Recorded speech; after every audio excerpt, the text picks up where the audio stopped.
Kasihnya Daur, Raden. Bagus. Siasat dan kelincahan kalian dalam menghadapi kepungan sudah mendekati sempurna. Tinggal pembenahan di beberapa bagian. Kasihnya Daur, Raden. Bagus, lanjutkan latihan kalian. Baik, Raden.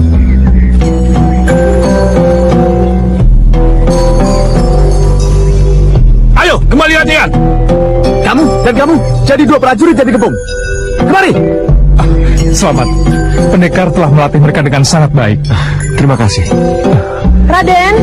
Di Kakutemenggungan, Raden Yudo Turunggo dan Bayu Samudro tengah melatih pasukan mereka dengan penuh ketekunan. Keterampilan pasukan itu kian terasah dalam mengayunkan senjata, membuat Raden Yudo Turunggo sangat kagum terhadap kepemimpinan Bayu Samudro. Berkat tangan dinginnya, pasukan yang ia pimpin menjadi tangguh dan cekatan dalam menghadapi musuh-musuh berbahaya. Dengan keterampilan yang mereka miliki, pasukan tersebut berhasil mematahkan kepungan lawan dengan gemilang. Usai latihan, Raden Yudo Turunggo dan Bayu Samudro dipanggil menghadap Dewi Ayu Sekarsari. Nyai Roro Kidul, dari kejauhan, turut menyaksikan pertemuan tersebut melalui kaca mistik, Koco Benggolo. Kuat persahabatan mereka, Kanjeng Ratu. Ya, itulah yang aku harapkan. Kenapa lama sekali mereka pergi? Kemana saja mereka pergi, Bu? Raden, Kemana saja mereka? Raden, tenang Raden. Tenang putraku, mereka pasti kembali. Ini sudah hari keberapa, Bu? Terlalu lama mereka pergi. Dari sini ke rumah Juragan Temem itu tidak jauh. Apa yang telah terjadi dengan mereka? Itu pasti mereka. Tunggu dulu, Bu. Siapa? Saya Raden Jolonyowo. Bagaimana kabar yang mereka bawa? Belum tahu, Raden, tapi kelihatannya ada yang aneh dari mereka. Aneh? Aneh bagaimana? Cepat bawa masuk mereka. Baik, Raden. Bagaimana penyelidikan kalian?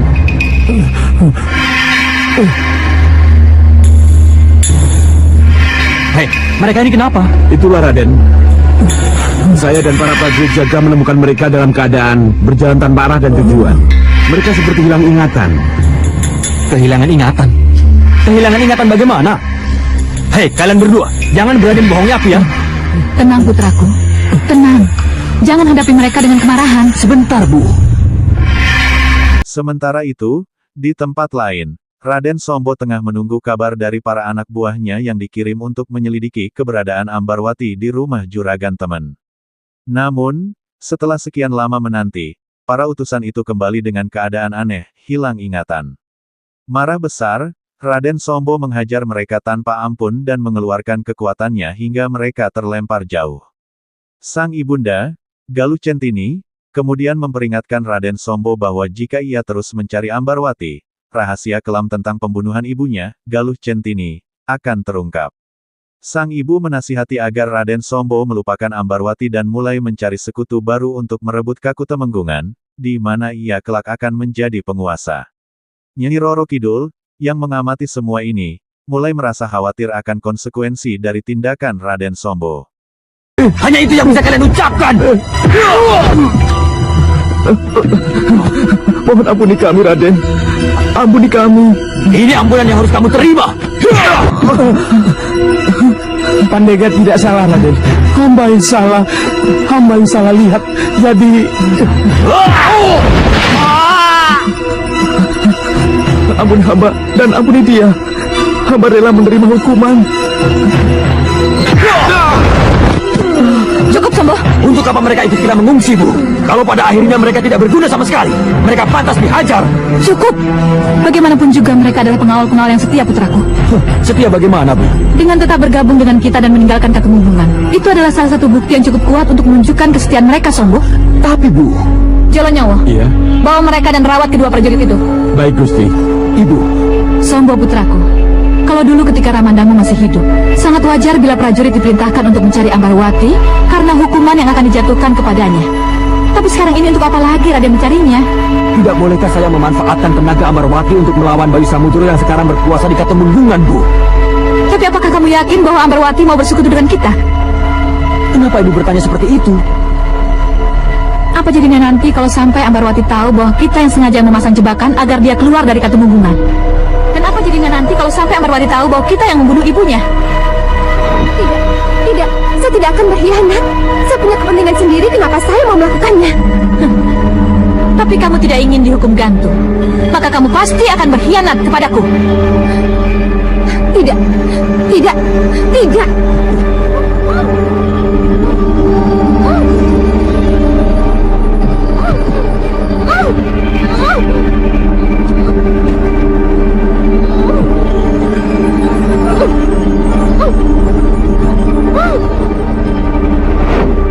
Kenapa baru sekarang Ibu mengingatkan saya?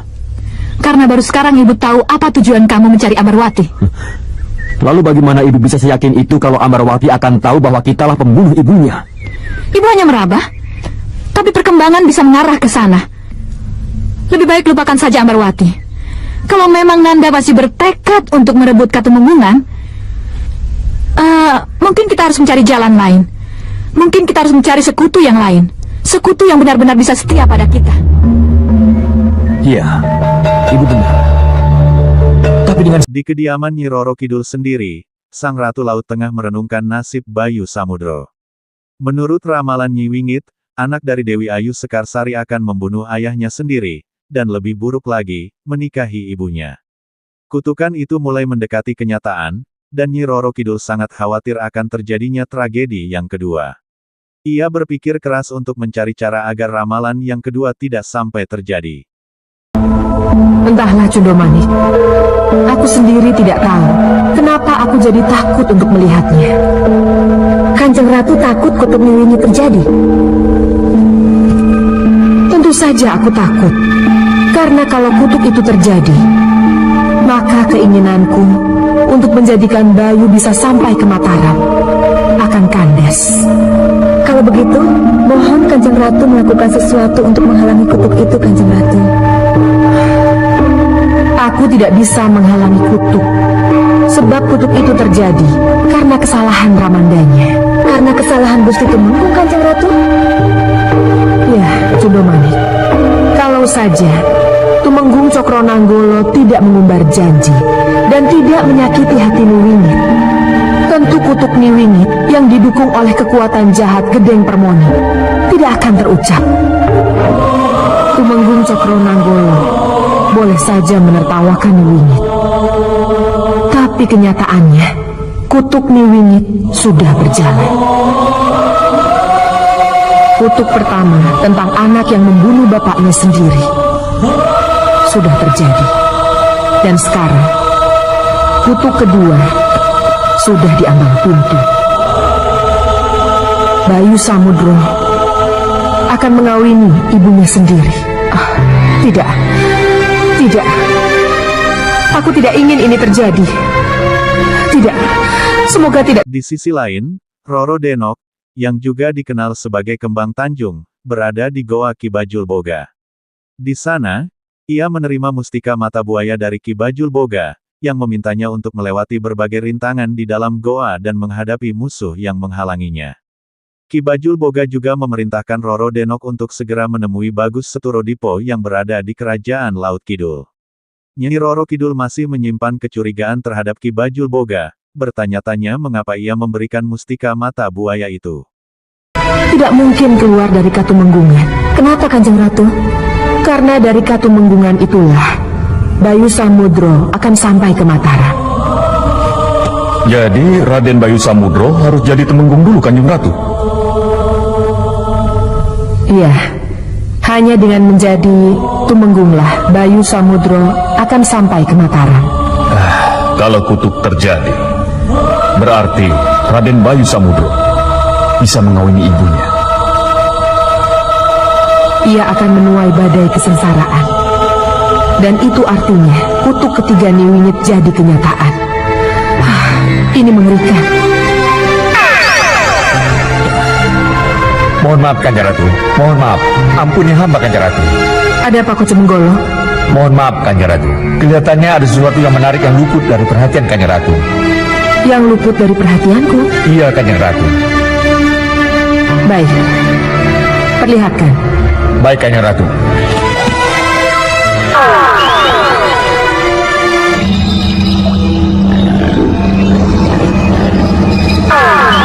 Roro Denok.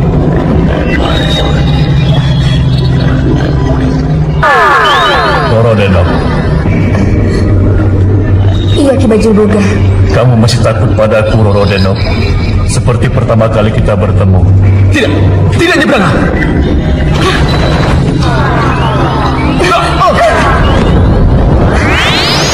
Hei!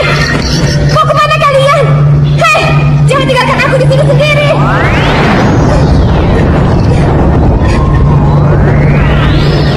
Di Kakutemenggungan, Dewi Ayu Sekarsari mengadakan pertemuan empat mata dengan Bayu Samudro, sebuah percakapan yang intim dan penuh tanda tanya. Dewi Ayu Sekarsari ingin tahu siapa sebenarnya Bayu Samudro, sosok yang telah menyelamatkan Kakutemenggungan dari bencana besar. Namun, Bayu Samudro bersikeras menyembunyikan jati dirinya, bahkan menjawab pertanyaan Dewi Ayu dengan gugup dan tidak jelas, menunjukkan betapa besarnya tekanan yang ia rasakan. Sekarang bersiap-siaplah menerima apa yang kujanjikan.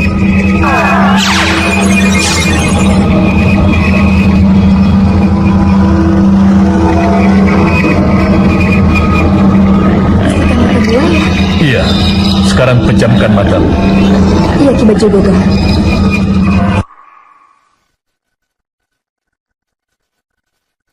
Kanjeng Ratu, haruskah Roro Denok menerima pemberian itu, Kanjeng Ratu? Bajul Boga bukanlah Ratu Brangah Cundomanik. Ia punya sisi baiknya. Mudah-mudahan sisi baiknya lah yang berbicara kepada Roro Denok.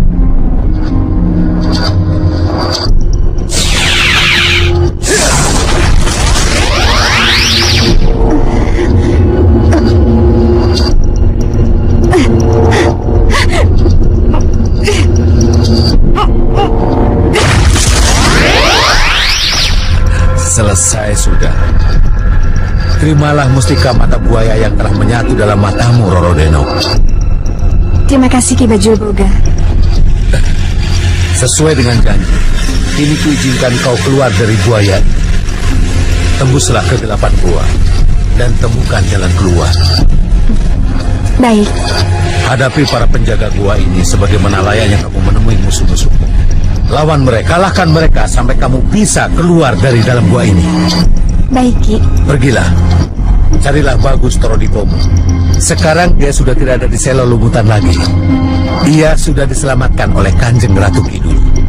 Susulah ia ke Laut Kidul.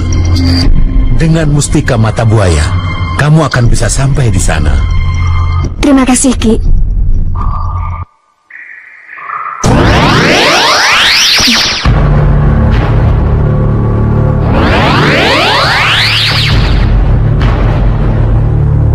tahu kenapa Bajul Boga pesan wanti-wanti kepada Roro Denok agar Roro Denok cepat-cepat keluar dari gua dan melawan prajurit-prajurit yang menghadangnya.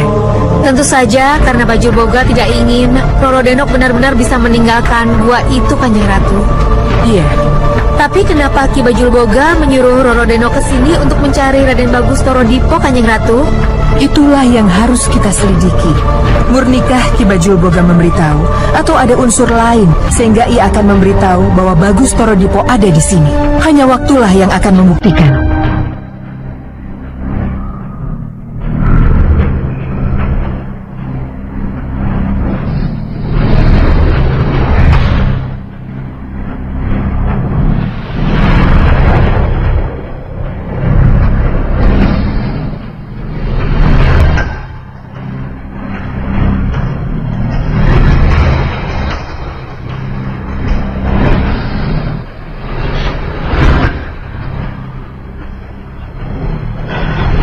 Sekarang yang kuhadapi penjaga gua sebagai musuh-musuhku.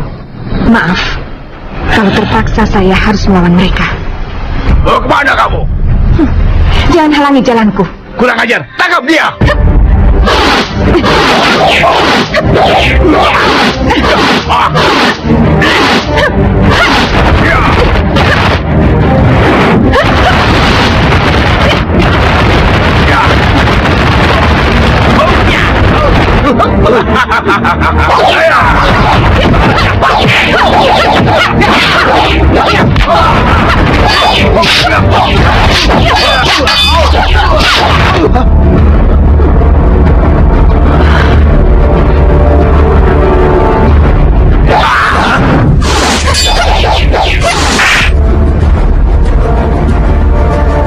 Maaf, apa yang kulakukan sesuai pesan Ki Bajul Boga.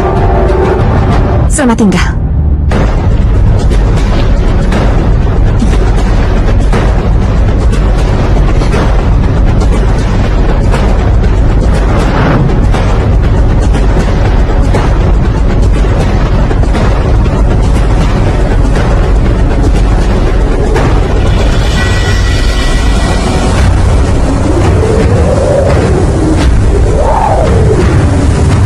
Keluar dari gua pertapaan Ki Bajul Boga.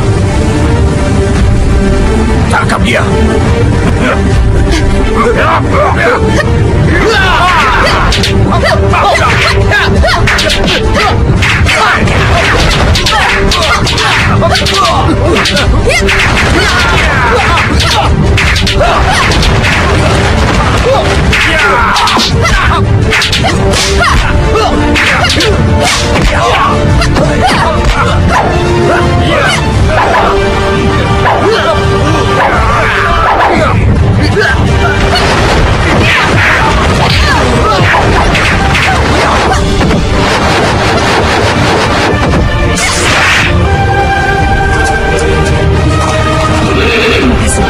Pasti Ki Bajul Boga yang memandu budak. Kanjeng Ratu, kalau benar semua itu Ki Bajul Boga yang menyiapkan, tidak haruskah kita curiga pada kebaikannya, Kanjeng Ratu? Jawabku sama, Cundomanik. Hanya waktu yang akan membuktikan. Kita lihat saja. Maaf Kanjeng Ratu, ada Tidak, Kocok Benggolo. Untuk sementara, aku tidak ingin melihat apa yang ingin kamu perlihatkan. Ini mengenai Bayu Samudra dengan... Tidak. Tutup saja kacamu. Jangan perlihatkan kalau aku tidak meminta. Baik Kanjeng Ratu.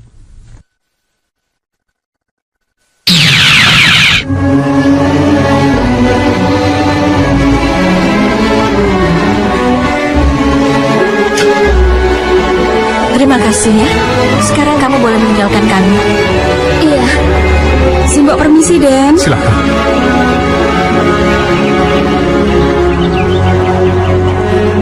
Kelihatannya pembicaraan kita mengenai pemulihan keamanan sudah selesai, Kolo. Saya mohon pamit.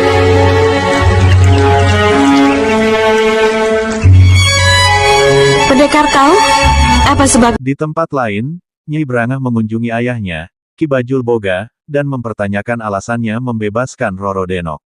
Ki Bajul Boga menjelaskan bahwa dengan memberikan mustika mata buaya, Roro Denok akan memiliki penglihatan tajam yang luar biasa. Setiap yang dilihat oleh Roro Denok juga akan terlihat oleh mereka melalui cincin magis yang dimiliki oleh Ki Bajul Boga. Nyi Brangah turut terlibat dalam pengamatan itu, menyaksikan segala sesuatu yang terjadi dengan mata tajamnya. Tenang, jangan salah melangkah, nanti bisa fatal.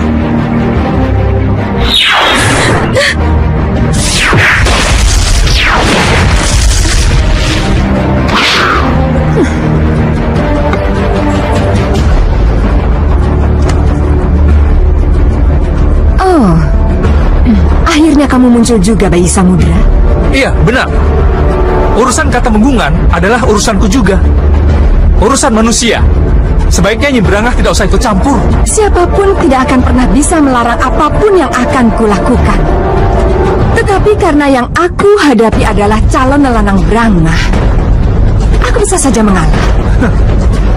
Simpan impianmu itu, Nyi Brangah. Kamu tidak akan dapatkan apa yang kamu inginkan. Oh, begitu. Kita lihat saja nanti. Dan kenapa pendekar seakan digariskan menjadi penyelamat Katumenggungan? Saya bukan... Ratu Brangah pasti sudah menghancur leburkan Katumenggungan kalau pendekar tidak ada. Itu karena kebetulan. Ratu Brangah mundur karena melihat prajurit Katumenggungan tidak bisa dianggap enteng. Ratu Brangah mundur karena melihat Pandigo Yudo Turonggo yang sangat ia takuti. Tidak. Ratu Brangah mundur karena Bayu Samudro. Raden Ayu. Siapa pendekar ini sebenarnya? Kenapa pendekar bisa datang tepat waktu? Dan kenapa pendekar datang seakan pendekar Dewa Penolong? Saya bukan siapa-siapa, Raden Ayu. Saya hanyalah... Bagaimanapun juga, pendekar adalah Dewa Penolong Katumenggungan. Iya, betul. Katumenggungan memang mempunyai Senopati Yudo Turonggo, para prajurit yang tangguh. Tapi kehadiran pendekar adalah di atas segalanya. Saya mengucapkan terima kasih pada pendekar. Tapi saya akan lebih berterima kasih lagi kalau pendekar mau mengatakan siapa pendekar yang sebenarnya. Saya bukan siapa-siapa. Kalau pendekar, pasti ada guru dan perguruannya. Tapi kalau kesatria, Raden pasti bisa menyebutkan darah bangsawan mana yang mengalir dalam tubuh Raden. Saya bukan siapa-siapa. Saya bukan dari golongan bangsawan. Tidak, saya tidak percaya. Benar, Raden Ayu. Saya bukan siapa-siapa. Saya tidak percaya. Pendekar telah membohongi saya. Apa yang harus saya lakukan? Kalau kenyataannya saya bukan siapa-siapa. Tidak, saya tidak percaya. Kelebihan pendekar dalam olah kanuragan, jiwa pemimpin yang menonjol, dan karisma yang pendekar miliki menunjukkan kalau pendekar itu bukan pendekar yang sembarangan. Pendekar pasti punya darah ningrat. Pendekar pasti... Baik. Saya akan mengaku. Saya ini anak desa. Saya anak Juragan Kayu, Rojopati. Saya tinggal di desa Randu Alas. Selain itu saya bukan siapa-siapa. Mohon maaf. Izinkan saya kembali ke tempat saya, ke barak. Tunggu dulu. Mohon maaf, Raden Ayu. Saya harus kembali ke barak. Pamit mundur. Bayu!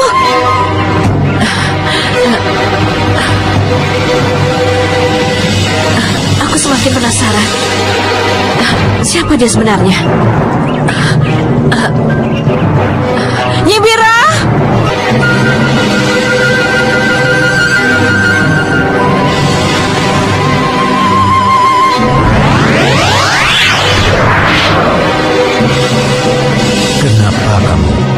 Kenapa kamu ganggu aku? Romo, saya ingin bertanya. Tentang apa? Kenapa? Kenapa Romo mengecewakan saya? Ini pasti tentang Roro Denok. Iya, Romo. Meripat Sewu yang melapor. Kenapa, Romo? Apa salahnya bila Meripat Sewu melaporkan pada ratunya bahwa Roro Denok telah Romo lepaskan? Roro Denok tidak sekedar dilepas, Brangah, tapi kepadanya telah kuberikan bekal petunjuk bahwa Bagus Torodipo ada di Laut Kidul. Di tempat lain, Nyai Brangah mengunjungi ayahnya, Ki Bajul Boga, dan mempertanyakan alasannya membebaskan Roro Denok. Ki Bajul Boga menjelaskan bahwa dengan memberikan mustika mata buaya, Roro Denok akan memiliki penglihatan tajam yang luar biasa. Setiap yang dilihat oleh Roro Denok juga akan terlihat oleh mereka melalui cincin magis yang dimiliki oleh Ki Bajul Boga. Nyi Brangah turut terlibat dalam pengamatan itu, menyaksikan segala sesuatu yang terjadi dengan mata tajamnya. Baik Kidul Romo. Tapi, apa gunanya? Kalau semua itu akhirnya hanya menguntungkan Roro Denok sendiri. Dengar baik-baik ya. Dengan mustika mata buaya menyatu dengan matanya, maka semua yang dilihat oleh Roro Denok akan bisa terpantul ke dalam mata cincin mustika. Lihat. Di mata cincin inilah kita akan bisa melihat apa saja yang dilihat oleh Roro Denok. Dan kamu juga, Brangah. Kamu bisa melihat di cincinmu. Ini akan mempermudah penamatan Teja. Tanpa harus mengejar-ngejar Mripat Sewu untuk melakukannya. Kamu mengerti dengan yang kumaksud, Brangah? Mengerti, Romo? Bagus. Rahasiakan ini. Dan harus hanya kamu dan aku yang tahu.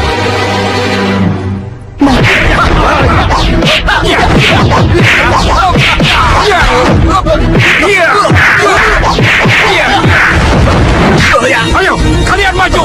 Seranglah aku! Serang! Pengecut kalian! Maju! Seranglah aku! Kalau tidak, aku yang akan menyerang kalian! Ayo maju!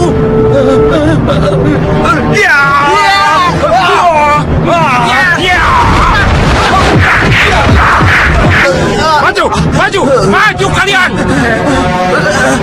Raden! Raden! Sini. Ada apa? Ada apa? Lihat itu, Raden. Lihat itu. Lihat. Kenapa dengan mata situ? Apa yang terjadi?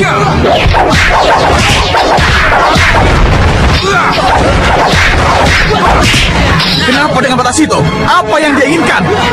Raden, ingat, Ibu tidak ingin kalian salah paham. Jangan khawatir, saya bisa menguasai mata situ. Mata Sito keras, Agatha. Berbahaya kalau kelakuannya dibiarkan begitu saja. Halangi dia.